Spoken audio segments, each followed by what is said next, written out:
What's up, everybody? Welcome back to another episode of Don't Give Up the Ship podcast. This is Foundations, number 1, Power Bases. I know that sounds strange because it's brand new. I kind of discussed it a little bit at the end of one of the last episodes that we were going to start something new. Something I've been wanting to do for a while is generally to get other contributors on the podcast kind of almost doing their own thing a little bit to force multiply me and get just other perspectives out there for you all. And also, I when I first started, going on 6 years ago, I did more educational style topics as solo episodes, and I kind of wanted to get back to some of that. There's a lot of stuff that I didn't get to do. There's a lot of things as I study organizational leadership that I read things just for my college coursework and my own research and books I read and all this other stuff. I want to digest those things and pass the lessons on to you and share those things with you. And I just don't have enough time to do everything. So luckily, I recently did the episode with HMC. It's the rejected episode. I want to say it's 71. So go back and check that out. Give some info on him and just a little more context on his story. But one of the things we discussed after the fact was him becoming a normal contributor. So about once a month, you will start to see a Foundations episode with a topic like this, where he's going to do research, he's going to cite sources, he's going to talk about studies and journal articles and books and research and share an educational modeled topic with you. So that's what we're doing here today. If you like it, let us know. If you have suggestions, feedback, criticisms, whatever, as always, hit us up. Don't give up the ship podcast at gmail.com or hit us up on any of the social media pages. And please let us know what you think. It's a new thing. We're just starting out. This is his very first podcast he's ever recorded, except when he was the guest. So there's going to be things that he can improve on, and he wants that feedback. So please let us know. And we can improve on this and build on this in the future and make it better and better and better. And with that, I hope you guys enjoy Foundations number 1, Power Bases. All right, what is going on, everybody's? Welcome to the first episode of the series that we're going to do called Foundations. What are we going to do in Foundations? Well, Foundations is going to be more of a deep dive into formal leadership concepts, the skills, the technical abilities that leaders need and that we need to have inside of the Navy. So the big thing that I want to talk about that I want to lead off with is that there's no such thing as a sailor who is too junior to be an effective leader. Leadership has nothing to do with the rank that is on your collar, the insignia, the ribbons, the warfare designations that you wear on your chest. It doesn't matter when it comes to leadership, right? When the chips are on the table and it's time for someone to step up, anybody can do it. Let me repeat that. When it's time, anybody can step up. So what we want to do here at DGUTS is we want to provide some of those skills and some of the technical abilities so that whoever is listening to this podcast, whether it's more senior personnel, more junior personnel, whoever, gets a little bit better understanding of leadership concepts and skills necessary to be effective when that time comes. So with this idea that there's no sailor too junior to be an effective leader, right? I've had plenty of examples just in my career. Actually, I guess I should probably talk about myself a little bit, huh? Obviously, I'm not the regular guy on the other side of this microphone. I'm a new contributor, so I'm mainly going to be doing these kind of foundations, the series, right? And we're going to be looking to do this long term. So I am, if you want a little bit of my background, I am episode 71. So I'm a 14-year hospital corpsman chief. I have served all over the place. I haven't had a PCS less than 3,000 miles. But you know what? All of that's in the other episode if you want my background information. So what are we going to talk about today? Today, we are going to talk about power bases. And power bases in the sense of what gives a leader the ability to influence a follower. Why do we follow the people that we follow? How do we lead the people who follow us? Why am I on the other end of this microphone? First of all, I'm not an expert, right? I'm not some kind of like leadership guru, and there are plenty of sailors out there who, when my name is uttered, they would curse me, right? Because I am, or was, a leader that they just fundamentally did not need when I was there. But while leadership is such a massive topic that covers sociology, psychology, behavioral psychology, ethics, morality, yada, yada, all this stuff, right? While I'm not an expert in all of these fields because I haven't been studying it for that long, I have been formally studying leadership since 2011. So I got an undergraduate degree in organizational leadership, graduated in 2016, and ever since then, I've been reading and studying the topics that I'm going to try and cover in this Foundations series that we're going to do.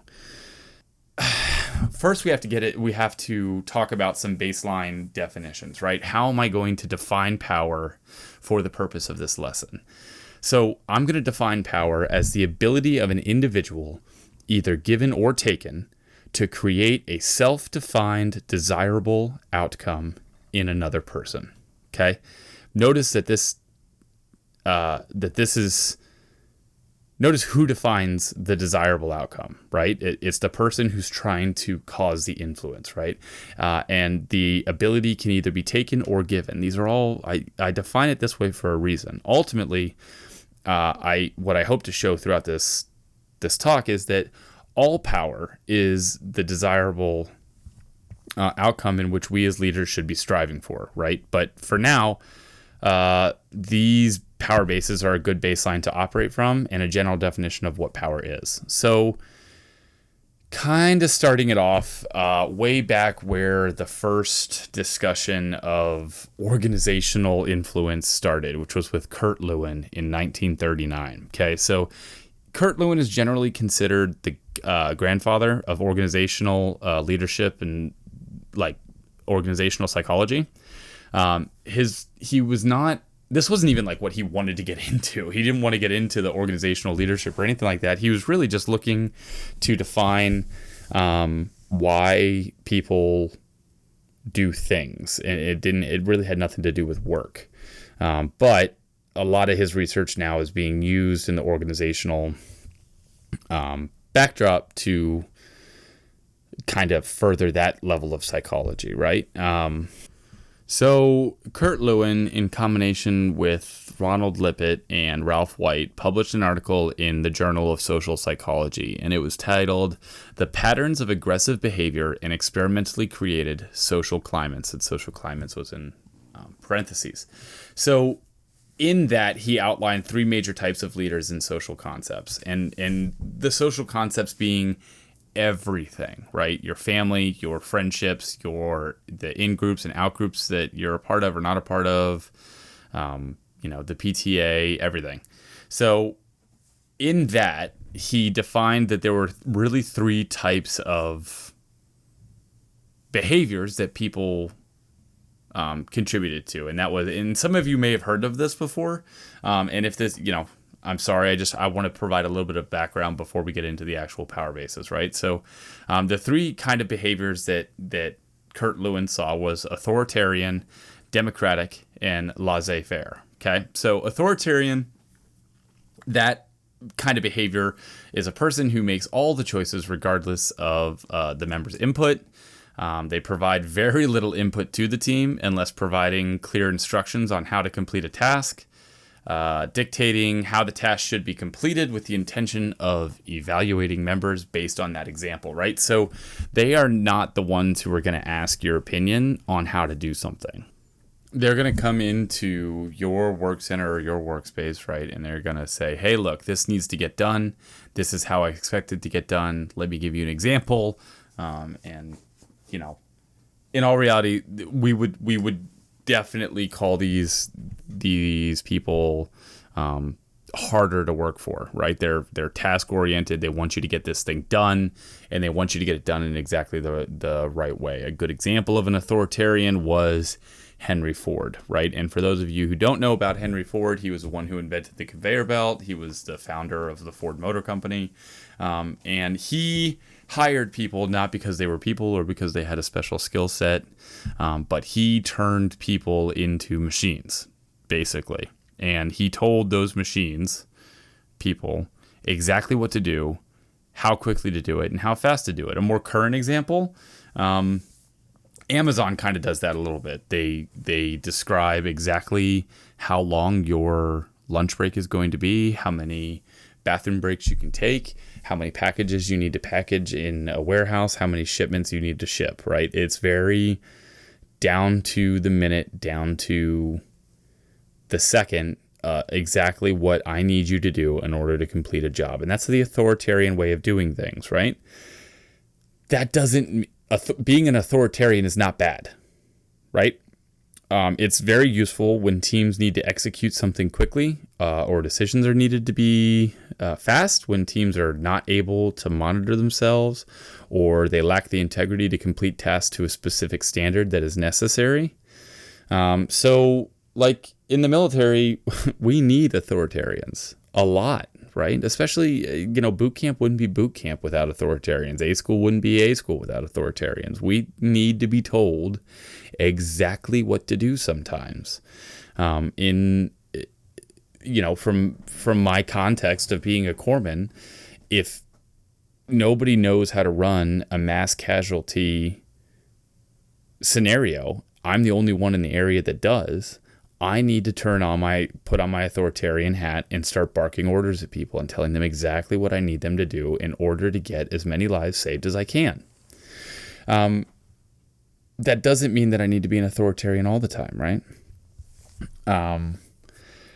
Being authoritarian is also especially useful when the team has a need or a desire for a strong structure, right? There's people who are just fundamentally built to desire a stronger structure, right? Most of us in the military are built that way. That's why we joined the military, is because it had a certain amount of structure that we didn't have otherwise, and we wanted more of that. So authoritarians are probably more prevalent in the military than most other types of leaders, especially in senior enlisted. That's just personal experience.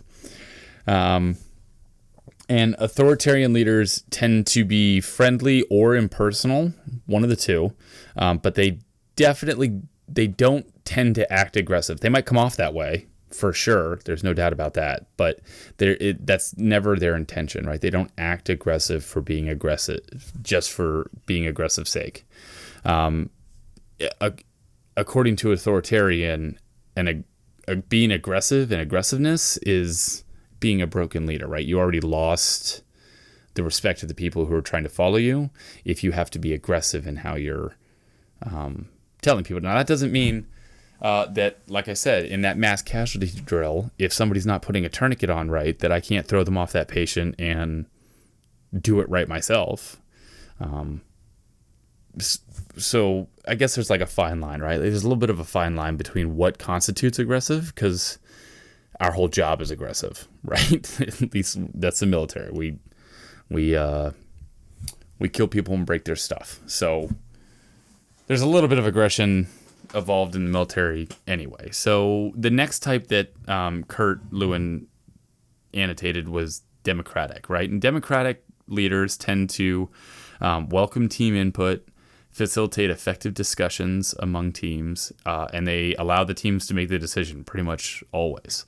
They encourage free thinking, challenge current structure and rules, and allows teams to experiment. So the leaders may provide input to the teams. Remember, authoritarians very rarely provided input, or they always provided input to the team, but it was very specific in like telling people what to do and how they want it to be done. Where as democratic leaders, they might provide input to the team, but only as a contributing member, right? Like, oh, well, this is just how I think things should be done. What are your thoughts on that? These type of leaders are very useful in problem solving. If there's a very complicated problem or it's a very high level kind of job that doesn't have a time frame associated to it, then being a democratic leader can be really helpful. It makes people feel valued. It allows teams to brainstorm and come up with decisions and thought processes that otherwise it might not have happened, and definitely more than authoritarian, right? Like in that mass casualty drill, while I don't really have time to ask other people's opinions on how to do things, that in itself means that I might miss a better way of doing things in lieu of how I know to do things. Democratic leaders tend to get all those viewpoints early. So, like I said, Democratic doesn't tend to be speedy in their approach to leadership. But, however, they are highly effective at focusing talent where it's most effective. Okay, so they're just good at getting people in the right place at the right time. So laissez-faire is a type of leader. Back to democratic, right? In the military, we need democratic leaders too, right? I don't need my battalion commander to just be constantly telling my company commanders or, in light of the Navy, I don't need my commanding officer telling all of my department heads, being an authoritarian and telling them exactly what he wants them to do in all of their shops, right? I need him to kind of get their opinions on things, right? Ask the suppo about supply stuff. Ask the SWOs about, SWO stuff, or the aviation guys about aviation stuff. I don't need to tell them how to fly their planes or run their supply departments or tell doctors how to do medicine. I need to ask them, what's the best way to do it? And then make a decision from there. So democratic leadership styles are useful too. But again, that's specific, or that's when it doesn't need to be timely. It doesn't need to be, it's not like a crisis situation, right? The third thing that Kurt Lewin noticed was laissez-faire, and that allows groups to complete tasks autonomously. Like basically the leader is just not involved with the team at all, unless absolutely have to. So it allows groups to complete tasks autonomously with no input or feedback from the leader.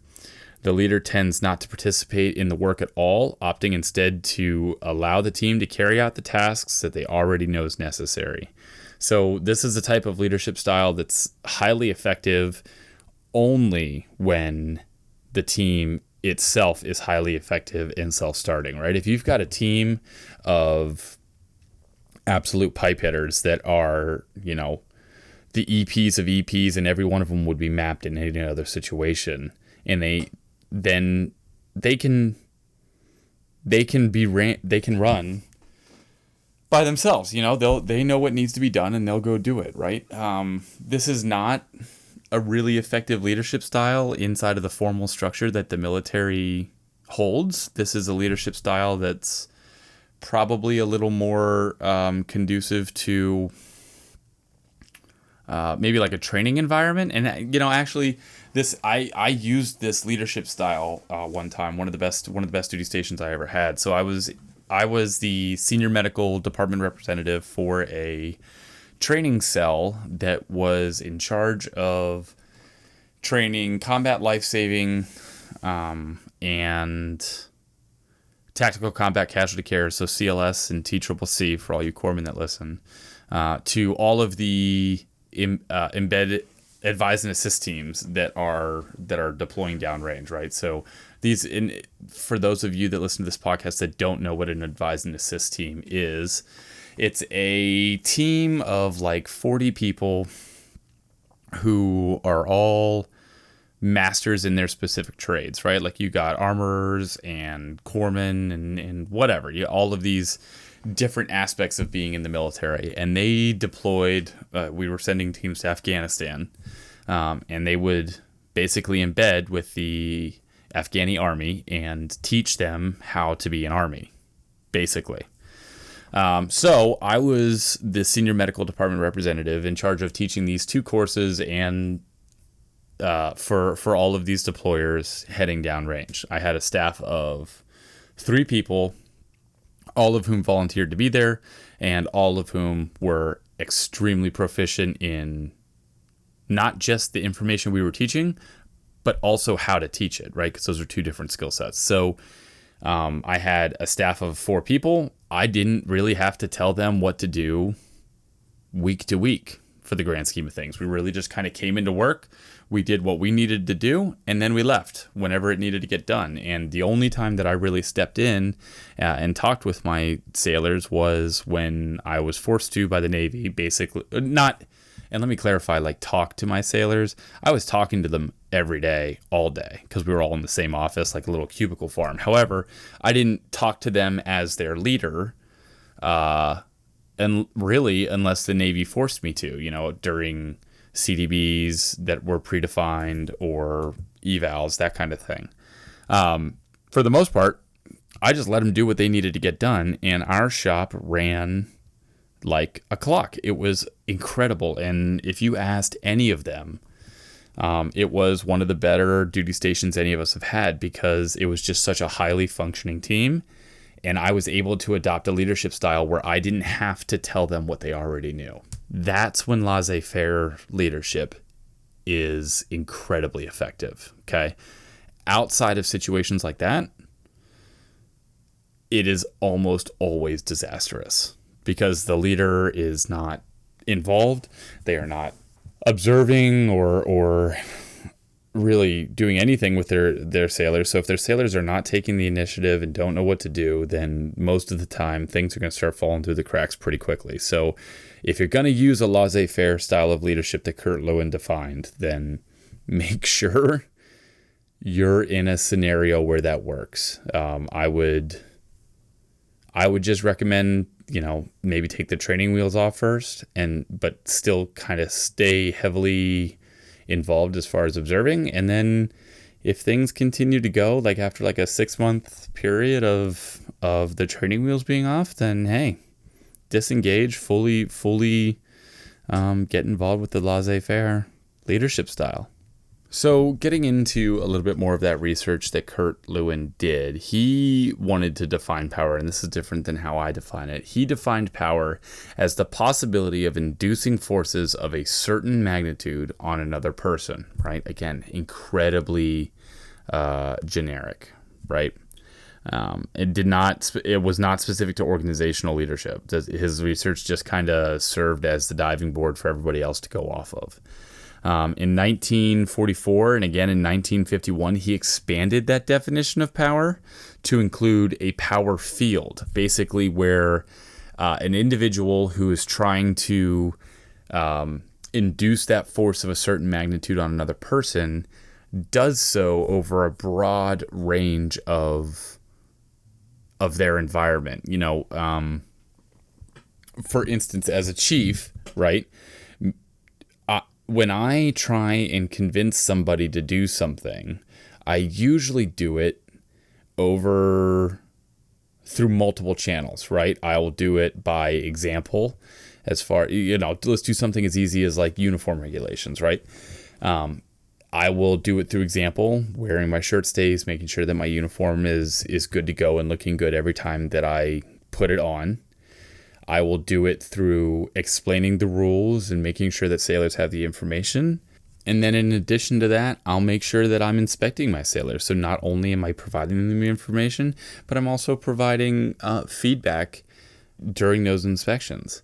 And then if between those inspections I notice uniform infractions that need to be addressed, I'll address those to my sailors. So across all of those different aspects of my chiefing, I am trying to influence other people to adhere to the uniform standards, right? And that's what my power field is.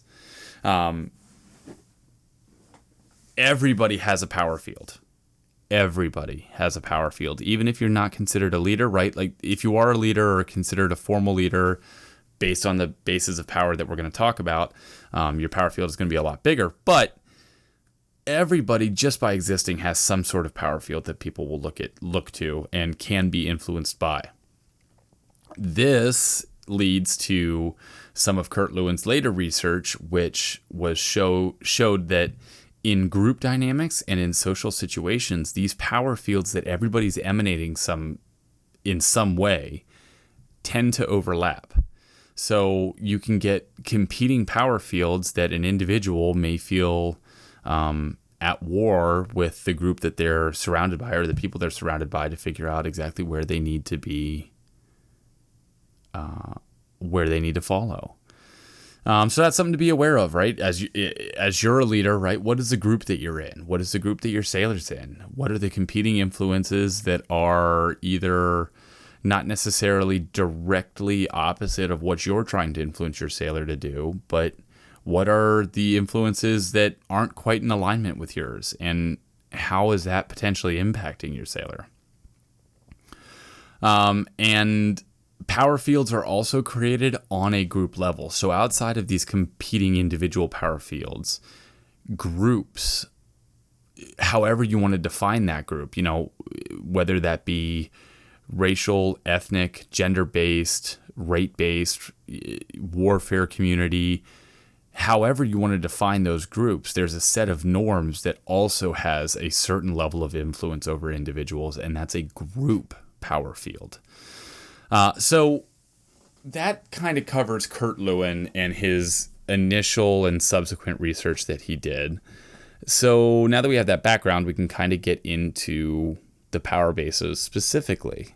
The power bases were originally created by John French and Bertram Raven in 1959, and they started their research trying to figure out what aspects specifically of social influence that people use to create behavior change in somebody else. That's what they were trying to define.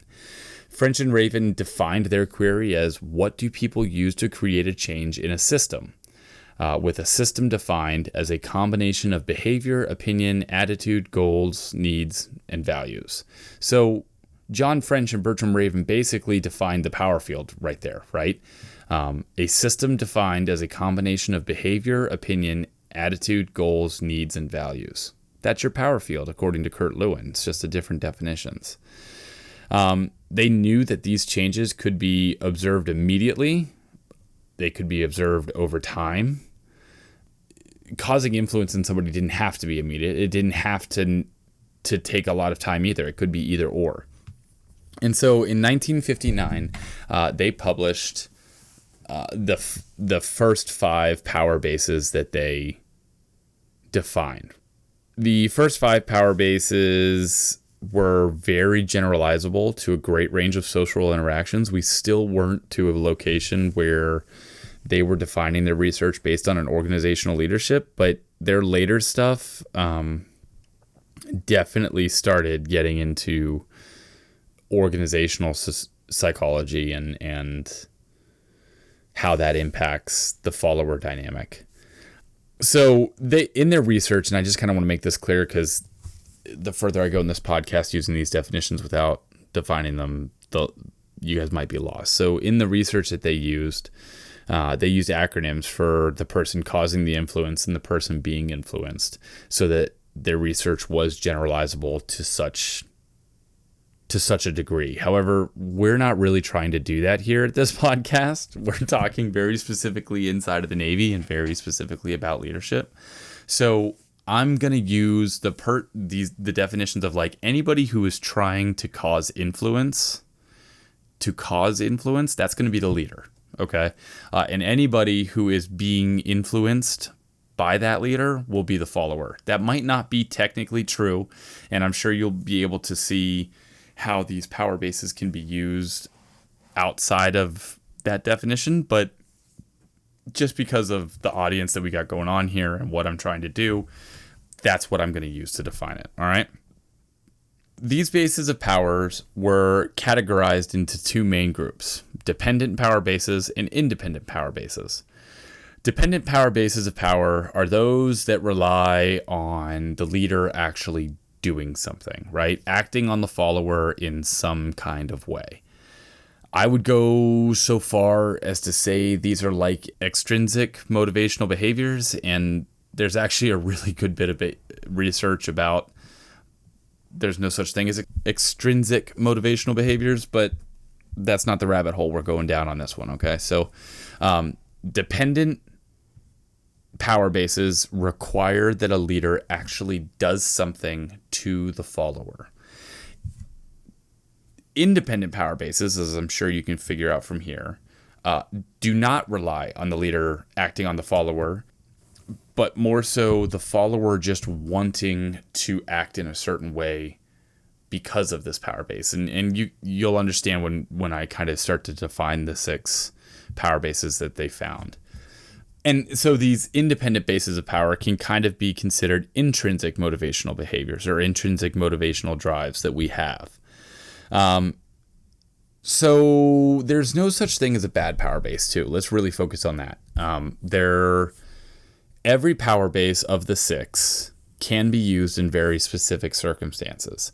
Some can be used in much greater aspects or a much wider range of places, but none of them should be looked at as like, oh, I can't use that power base or else I will be an ineffective leader. That's not how the power bases work. And if anything, a truly effective leader has a mastery of all of these power bases and utilizes them as necessary to cause that influence or cause that change in another person's behavior that leader desires. Okay, so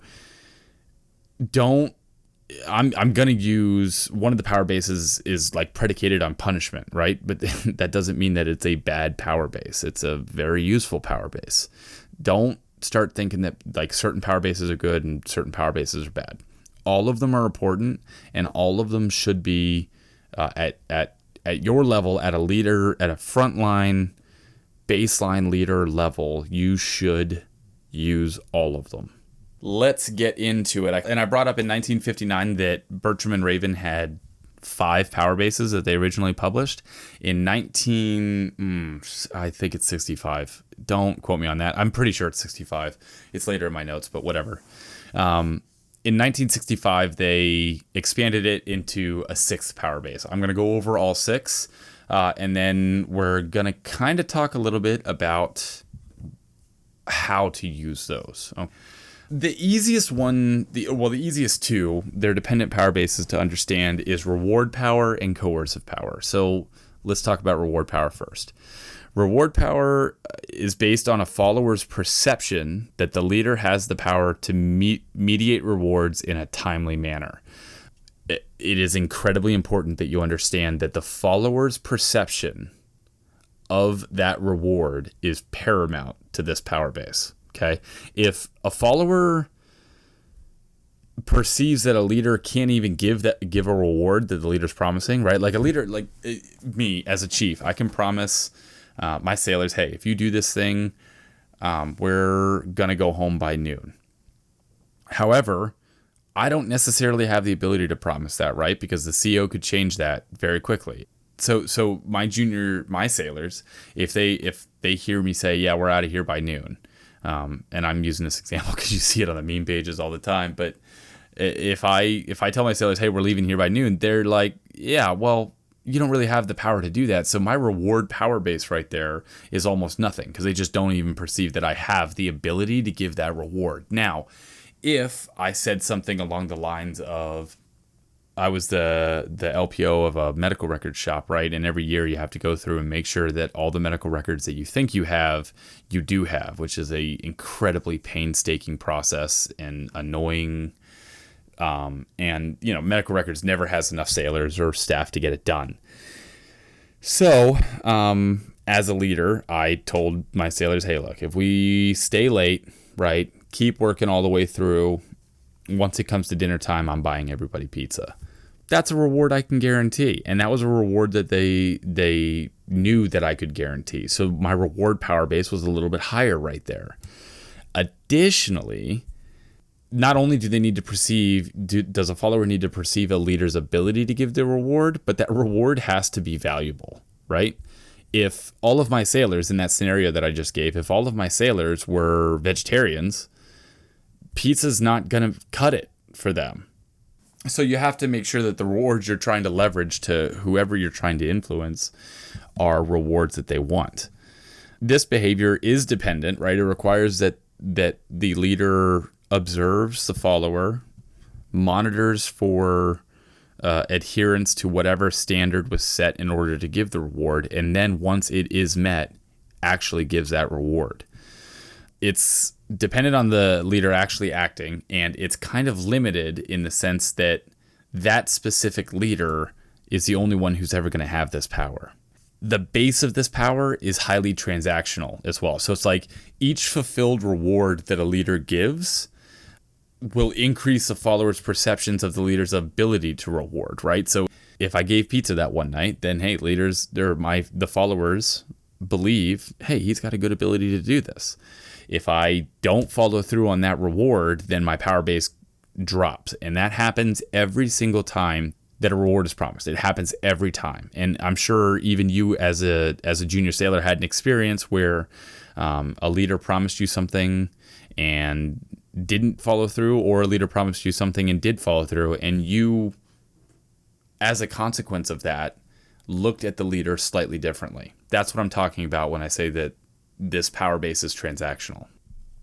Another really key thing to focus on here is that if a leader fails to reward a follower, even if that reward was only perceived by the follower to have been earned, right? Like the leader never really even formally promised something, but the sailor was just like, man, I did really good. A really good example of that is like SOQs, right? Because I know that I don't ever promise any of my sailors, hey, we're putting you in for SOQ, right? But some sailors might believe that whatever they did during that quarter warranted them being submitted. And if that chief or that LPO doesn't submit the person who believes that they earned that SOQ, that will reduce that leader's reward power base, even though they didn't even necessarily fall short on a reward that they actually promised. So reward power is pretty easy to understand, but it's also, there's a lot of nuance to it as well. And very similar to that is coercive power. Coercive power is the other side of the coin to reward power. Coercive power is power based on the follower's perception that a leader can and will act on the ability to punish the follower. Like reward, this is a dependent power base, right? It requires the leader to observe that sailor closely. And it's specific to an individual leader, right? It's only going to apply to whatever leader is trying to enact or try to do that punishment, right? Like if you had an LPO that had threatened coercive power, and then for whatever reason they PCS'd and a new LPO came in, that coercive power that the previous LPO promised doesn't necessarily transfer to the new one, because that new LPO might not even know the standard, might not agree with that standard. It doesn't necessarily apply. So it just like reward power, it is specific to that individual. The coercive power of a leader also is incredibly dependent on the follower's perception of the severity of the punishment. Just like the reward, right? If the reward wasn't something that people wanted, then it doesn't really hold a whole lot of power. The punishment is exactly the same. Coercive power base requires that people don't want the threatened punishment. For instance, threatening a sailor with restriction while you're doing donuts in the ocean, not really that big of a deal, right? Threatening a sailor with restriction while you're pulling into port, that's a big deal, right? The coercive power base has grown just because of the context in which it's trying to be used. So punishments can have impacts on group dynamics too, and this is really important, right? Because I have seen the Navy utilize group punishments as like a standard for pretty much all of my 14 years. So understand that even if you're only using punishments that are warranted and on an individual basis, it still has impacts on group dynamics, right? And that might be why I feel like group punishment happened, even though it might not have. I'm not going to get super in the weeds on why punishments can impact group dynamics. It's another topic that I'm going to talk about a little bit later in this podcast. But basically, if you're being punished regularly, or even if you've been punished once, right? Like the dude on restriction who has that red badge on their uniform, they can be ostracized by their peer group, resulting in downward spirals, right? Or if that peer group really likes the individual that got put on restriction and doesn't agree with the punishment, then group motivation to follow the leader based on other power bases like legitimate power or referent power, those are going to fall a little bit. So just, I'm not saying don't punish sailors when they deserve it, but if you're going to punish a sailor, realize that there's a lot more in play than just the objective, what the sailor did and what the rules are. And that if you're constantly punishing people, especially if you're constantly punishing the same group of people or the same peer group, eventually your power base is going to dry up. Not just coercive power, because coercive power, if it's abused or if it turns into a negative power base for a leader, it has bleeding effects into the other power bases. Like we'll get into later how it's going to do that, right? So tying it also back into the power fields that I was talking about before, anytime you use coercive power, you also have to apply energy in your social dynamic somehow to prevent that individual, that follower, from leaving your power field. Because as soon as they leave your power field, then the punishment doesn't matter anymore, right? If a CO puts somebody on extra duty and restriction, but then they PCS 2 days later, then it doesn't even matter, right? Or if an LPO has counseling shit after counseling shit after counseling shit on a sailor in a Divo record, but doesn't give that Divo record to the next LPO that sailor transfers to, then none of those counseling shits mattered. Okay, so the leader, it does require a lot more energy on the part of the leader than reward does, because you have to make sure that you're keeping whoever it is you're trying to influence through coercive power within your power field, because they're naturally going to want to leave, right? They don't want to be punished. Nobody wants that.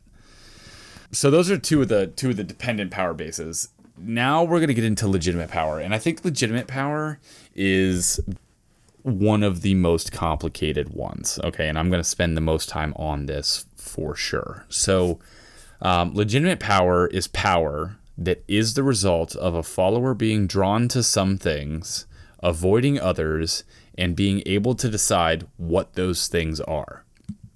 So, in other words, it is the power related to a follower's feeling of rightness or oughtness, according to French and Raven. It's heavily reliant on the follower's perception. This doesn't even necessarily require leaders' input. For the most part, legitimate power is 100% the perception of the follower and whether or not they respect whatever it is they're looking at. For instance, right, like the idea of I should listen to my chief, or I should follow the group norms in this ambiguous situation. That's what legitimate power is. I should listen to my CO, regardless of why you feel that way. It's generally indoctrinated into you that you should. Therefore, the CO has legitimate power, or that chief has legitimate power, because you feel a drive to listen to your chief simply because of the fact that they're your chief. So this power base, and this is kind of why it gets a little complicated, right? This power base is inherently tied to ethics and morality of an individual, and so it's not generalizable to groups, okay? This is not something that, like, a group norm can create legitimate power. In the grand scheme, and I know that's kind of contrarian to what I just said about, like, I should listen to my chief, or I should listen to the CO, but while the Navy has kind of, like, ingrained that into you, in all reality, each individual in the Navy has to choose to do that. It's not a group thing that everybody has to do, right? Or else we would never have sailors who are getting caught breaking the UCMJ for whatever reason, DUIs, assaults, whatever. So this power base is also not dependent on the leader acting directly on the follower. That's what's really crazy about this one. So this is an independent power base. While small interactions do impact the power base, they're not the only factors, right? You wouldn't, to kind of use me as a specific example, right? You wouldn't listen to me, this random chief on a podcast, for the same reasons you listen to your chief, who you have a little bit of a rapport with. Or, if this is a negative power base for the chief you have a rapport with, maybe you would listen to me because I'm a random chief on the other side of this microphone, and you want to get a different perspective than the chief you currently have, right? Maybe I do have legitimate power, but all of it is dependent on you and your feelings and how, like, your sense of morality and ethics on who you should be listening to, right? This is how complex this power base can get. Since this power base is tied to ethics and morality, it carries heavy weight, and if the power base is abused or gets to turn to a negative, it can impact perceptions of other power bases. So it's a lot like the punishment power base, where this one has a bleeding effect on everything, okay?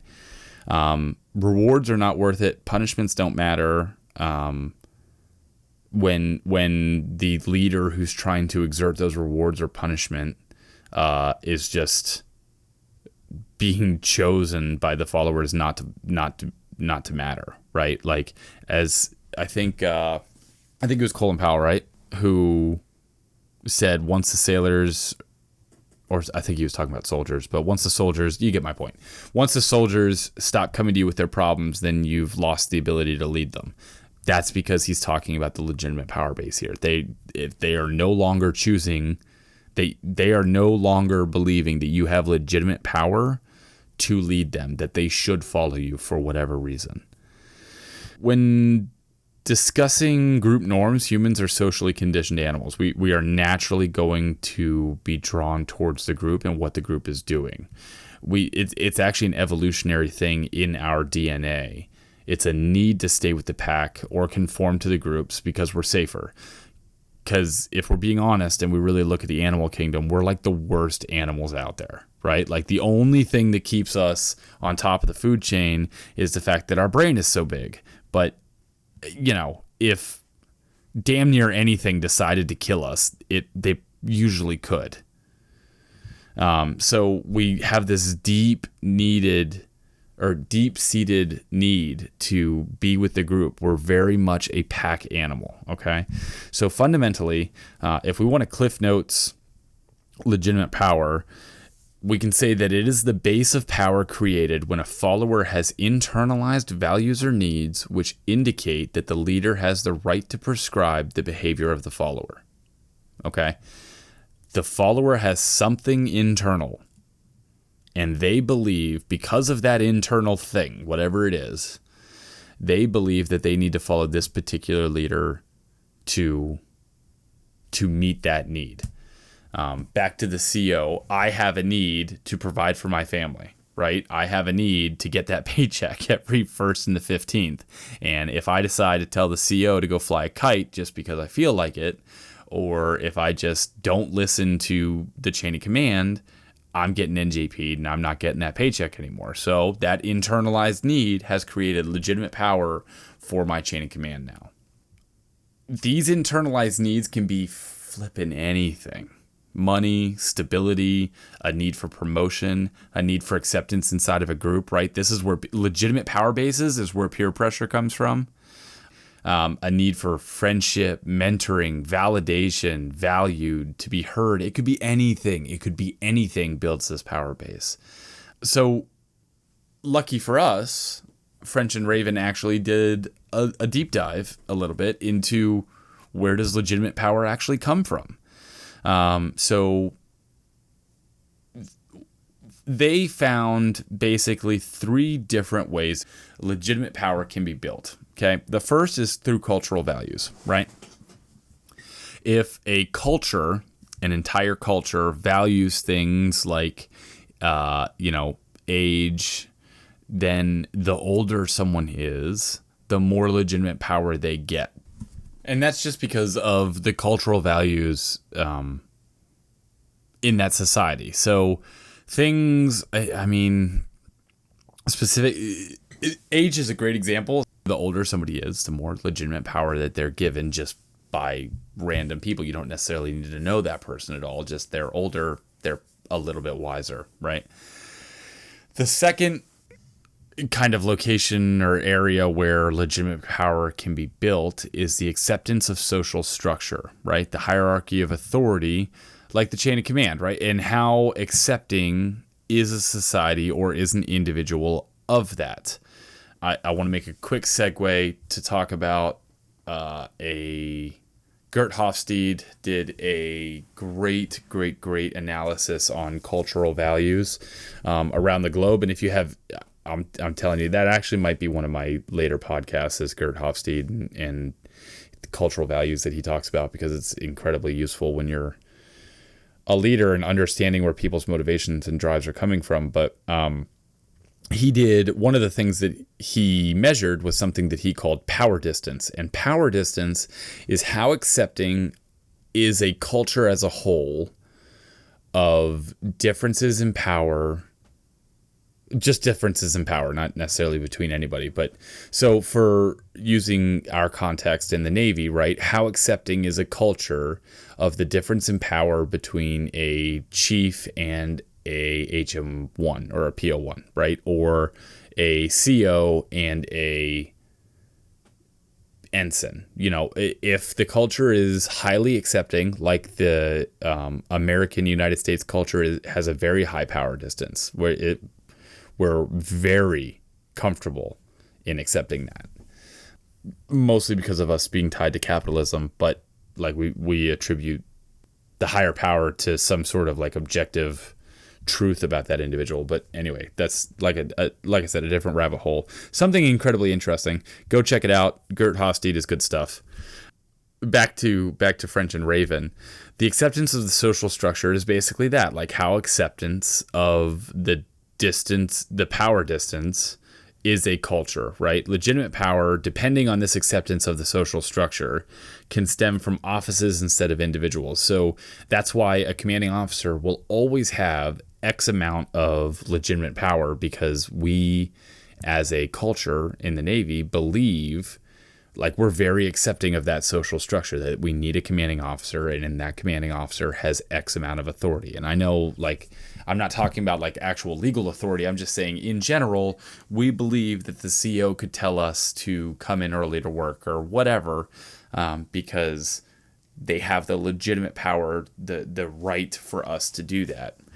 So if we're going to apply a legitimate power base to an office instead of a person, that requires, because legitimate power is inherently tied to morality and ethics, right? That requires that an individual looks at that office as being morally right. Not the person who sits in the office, but that office.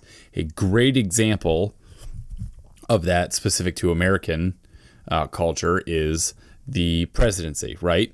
Doesn't really matter who's in the presidency, and especially in the military, it doesn't really matter who's in the presidency. We view the office of the President of the United States as morally right, generally, and we need to follow what they say for whatever reason, right? This also applies, though, in the inverse, right? Like, it can be a drain on this particular power base. So if the last CMC or the last XO or the last CO was morally incompetent according to an individual sailor, that office loses a little bit of the legitimate power because somebody who didn't deserve it filled it, if that makes any sense. So sailors are naturally wary towards the next commanding officer or CMC or XO or whoever as they come in, because the last one sucked and the legitimate power was reduced because of that. And then the final location where legitimate power can come from is designation by a legitimizing agent, right? A follower perceives that a leader or whoever has the right to prescribe behavior to them because a legitimizing agent said so or vouched for them, right? We do it we hear it all the time, right? A new chief is coming in. The LPO has said, oh, I've worked with them before. They're pretty legit. They're good to go. Puts the sailor's mind at ease, right? That gives that incoming chief some legitimate power because the LPO that the sailor's already respected is vouching for them. And this kind of goes back to the episode that I recorded before as my background, but there was a select while we were going through this last season, right, who I had perceived was in dire need of some mentorship, or else they were going to get into the same kind of spot where I was. And I didn't want that for them. So I was chasing this sailor down, being like, hey, we need to talk. And he was kind of avoiding me because at that point he was still a little burned on chiefs, right? And so it actually got to a point where he had to run my credentials kind of through another chief that he knew and say, hey, I know you know this guy. What are your thoughts on Chief what's his name? And luckily for me, he asked the right guy, because the guy was like, oh, 100% legit. He go talk to him, and the very next hour that select came and talked to me. I was like, okay, hey, look, let's sit down. And so I suddenly had legitimate power base for him, because somebody that he already trusted, somebody who already had a legitimate power base established, vouched for me. In all of these bases, though, right, where all of these legitimate power comes from, the leader must realize that the power only stems from the perception of the follower. This is crucial, right? This is crucial.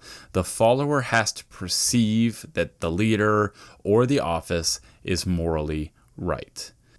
And so if a leader understands that, then hopefully they'll act accordingly in maintaining that. But that can be a little dicey too, because what if your morals don't line up with the followers? It's a tough one. It's a tough one. And I think that, like, really the only way to get around that is just through these conversations. So I'll make another plug is have deeper conversations with the people that you're trying to lead or who are leading you, because you might find that there's a lot more in common between you two than you previously thought. And maybe those things that were delegitimizing or reducing the legitimate power base of that leader or your legitimate power base are not nearly as big of a chasm as you were thinking they were.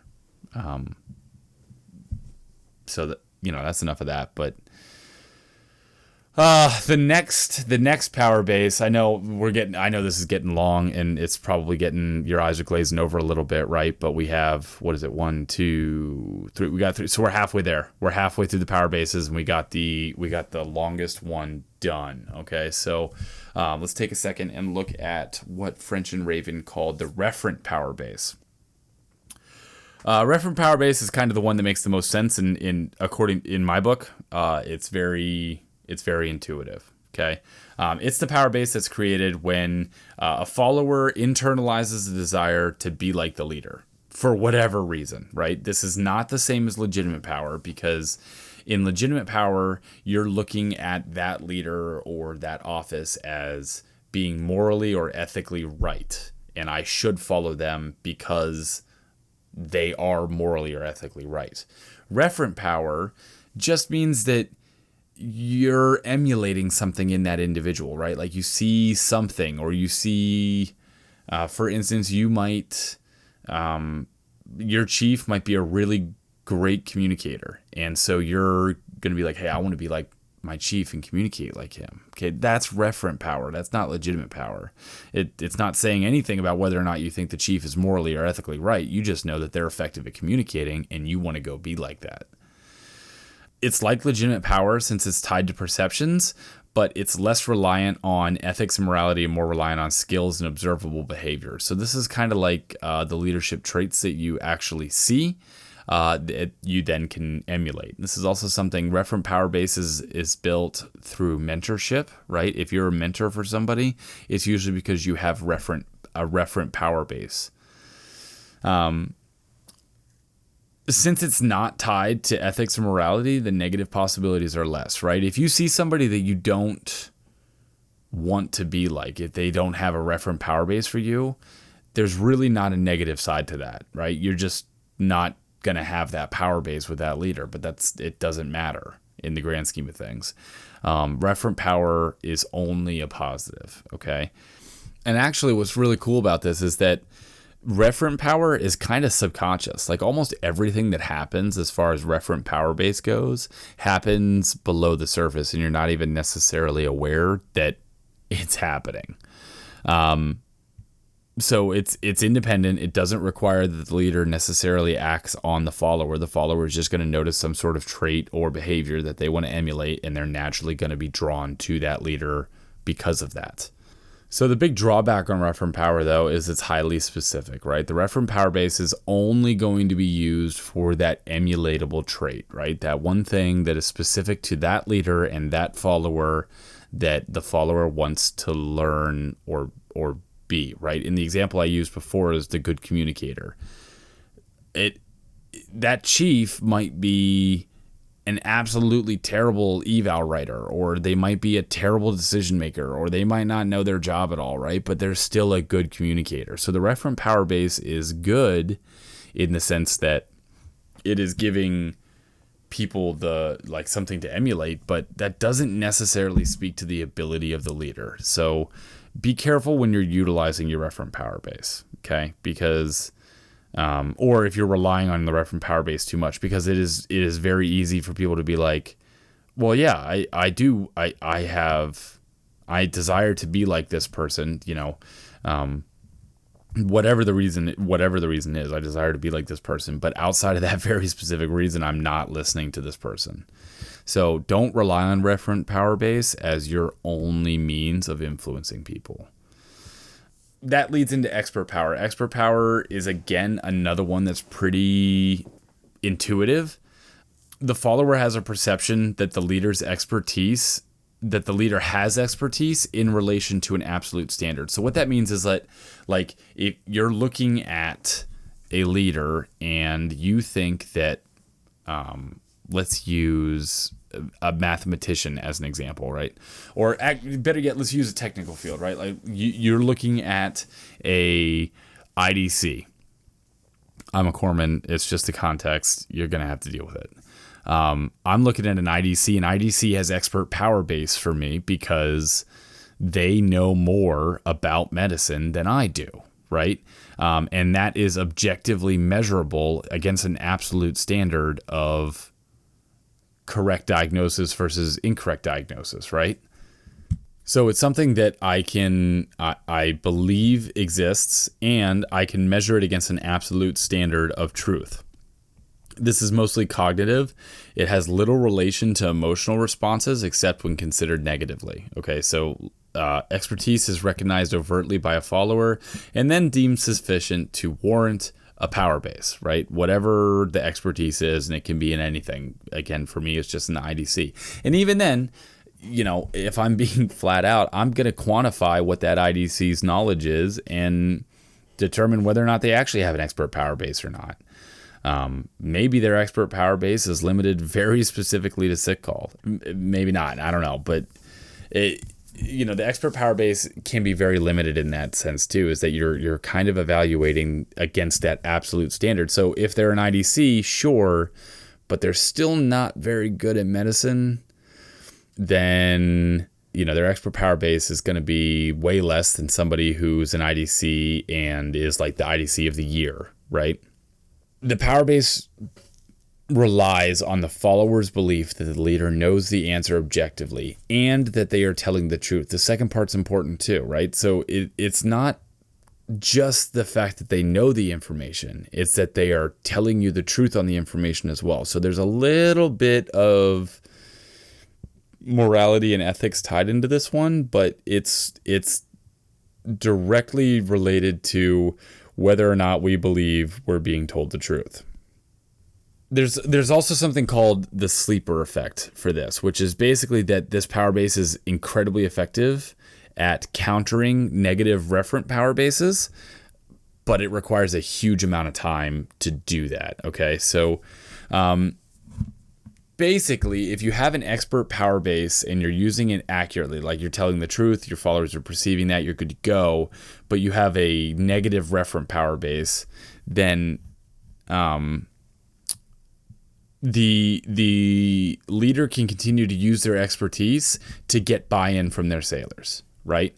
And that buy-in is going to translate to, well, probably more legitimate power instead of referent power, but it can translate into other power bases that leader or followers will be like, well, hey, I might not necessarily like this individual. They have a pretty reduced legitimate power base because they're morally or ethically not right, but at least according to us individually. But they are the expert and they are telling me the truth, so that's a little bit of positive legitimate power base. And over time, we tend to forget that we don't like people in lieu of the fact that we're getting the right answers from them. So that's how this power base can kind of be used to build up some of the other ones. If, you know, you're kind of in a situation where you're up against a wall and you don't have any other option. The last power base is informational. And it's very similar to expert power base, which is why informational was the one added in 65. The big difference is that for the informational power base, it is not measured against a absolute standard. So informational power base is things like, as a chief, I go to the chief's mess, decisions are made at the chief's meeting, and I come back to the shop and I tell you what the decisions were. There's no way for you to measure whether or not I'm telling the truth. And it's almost irrelevant. The fact is that I have information that is pertinent and necessary for you to keep your job, and therefore I have a slight amount of informational power base because of that. That's the difference between informational and expert. Okay, so this one is not imperative, but it is dependent on the leader actually giving the information. So it's a dependent power base, and it's self-sufficient, right? It's one of those ones that, as long as the leader's acting on it, it doesn't really need to be actively maintained. There's information is a natural, especially in a leadership role, information will naturally come to you first. So you passing that information on will build the power base, and you not passing the information on will lower the power base. There's really no way to pass the information on and lower the informational power base. So that's what I mean by it's self-sufficient. To wrap up, I just wanted to talk really quickly about a study that Philip Podsakoff and William Tudor, and I might be butchering their names. Okay, the citation stuff is going to be at the end of this, or in the notes of the podcast if you're interested. But it's kind of important because the study talked about the group dynamics that I referenced before of using reward and coercive power bases on individuals. Okay, so we were talking about before how, like, if chief rewards or punishes an individual, there's a little bit of an effect on the group productivity as a whole. So basically, the thing that they found in that study is that it is irrelevant whether or not the power bases, the reward and coercive ones specifically, are being used on an individual, but it matters deeply how that power base is being used. Okay, so the study looked at 4 possibilities. One was rewards were being given contingently, rewards were being given non-contingently, punishments were being given contingently, and punishments were given non-contingently. Basically, that meant that, you know, rewards were being given based on a follower's input, that's contingently, or not, non-contingently, and punishments were being given based on followers' input, contingently or not. So what they found, their assumption going into that study was that if a leader used rewards and punishments contingently, they would be seen as fairer and group productivity would rise, and that if they were used randomly or non-contingently, group productivity would fall. What they found, though, was that while contingent rewards to individuals were seen positively and did increase reward power bases, the result was an increase of competitiveness and group productivity falling in the long run. Why do I feel that this is important? Well, because the Navy forces us into these highly competitive arenas, right? Forced distribution on our evaluations. Awards are given almost dependent on rank. When was the last time you saw an E4 that got a comm? When was the last time you saw a chief get a NAM? So we kind of get into these areas of like where we need to perform in a certain kind of way. We need to get these rewards. We need to get these evals. But in order to do that, we need to be competitive, right? Because even if the systems weren't broke by any means and that these rewards, such as EPs and awards or Sailor of the Quarters, were given 100% contingently based on Sailor's input, it was still resulting in a drop in productivity. So I really wanted to bring this up because be aware that anytime you use rewards, you're potentially increasing the competitiveness in your group, okay? And if you increase the competitiveness in your group too high, it will result in lack of productivity. Now, in addition to this increasing competitiveness, though, they also found that contingent rewards had positive correlation with group drive and cohesion. They weren't willing to say that contingent rewards gave rise to group drive and cohesion, but there was a positive correlation to it. However, productivity was not linked to contingent rewards and productivity other than the increase in competitiveness. So I just wanted to bring that up very quickly. It's a pretty, I mean, most of these studies, these are like 7-8 page journals, right? They can be difficult to get through, but it's not too bad of a read. So if you're interested in this stuff, I highly recommend going to read it. In summary, power bases are complex, to say the least. Fundamentally, followers must choose to buy into the leader and the power bases that they are choosing to use. If you don't have a leader that is choosing to follow you, is choosing to give you power, then you don't have any. I fundamentally believe that you cannot take power. Because even if you could, such as like legitimate power or reward power or coercive, eventually the negative repercussions of that will always catch up to you. But a leader who's using reward power base, but seemingly all over the board with how they apply the rewards, will have a very limited power, right? A leader who coerces an entire group for the actions of a single person can increase social pressures to conform, but reduce the power base of that leader. Referent power requires that a follower aspires to be like that leader in a very specific way, right? That's the one that I view somebody as a good communicator, and I want to be like them for that. And it's pretty internalized and subconscious, so that one's pretty hard to wield effectively, but it can be useful if you know how. Legitimate power is closely tied to personal morality and ethics, that leaders have to spend a huge amount of time getting to know their followers and adjusting how they present information to match those personalities. That sometimes legitimate power bases is pretty impossible to use. I'll tell you what, though, the one way that it is highly effective is if you spend time getting to know yourself. Spend time, and I know this is going to sound weird, but write in a journal. Every time you come to a decision at work, talk about the conditions of that decision. What was all of the information that you had? What was the decision that you made? And then come back to it in a week or 2 weeks or 6 months, depending on what the decision was, and document whether or not it was an effective decision so that the next time you get into that situation, you can remember, hey, I've been down this road and it didn't actually work out for me, so I'm going to try something different this time, right? That's how you wield legitimate power, is by increasing your self-awareness. And anybody who's been through the new leader development courses knows that self-awareness is where it is at. Informational power base requires a certain level of trust, and trust can be fragile. That's the same with expert power base, right?